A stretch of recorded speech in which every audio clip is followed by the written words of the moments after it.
our church, what we have is a lot of people who came out of college in the 90s. So they come singing all the 90s college music, vineyard type of, or Hillsong music with their acoustic guitars. And they play that worship style, which is their heartfelt expression to glorify God with. They come and they bring that worship style to the city.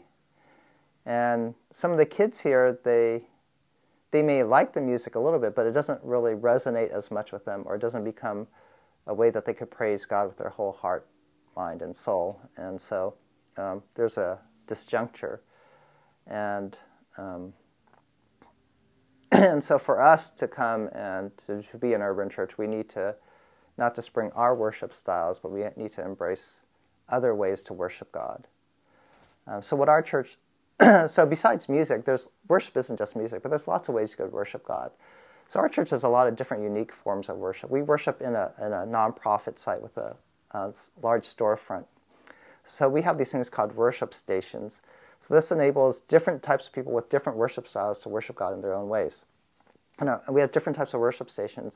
So we take communion, but we don't just use bread and wine. We use mango juice, or we use rice, because, some people eat bread every day, and so they understand Jesus is your daily bread. Jesus is the bread of life. But, Asians, we don't eat bread every day, but if we know we eat rice every day, right? We have rice with every meal. So if you use rice, Jesus as the rice of life, then if we could make that connection, it makes more sense. So yeah, we need Jesus every day to sustain us. And so taking communion and taking this little piece of rice, that's the type of worship communion we have.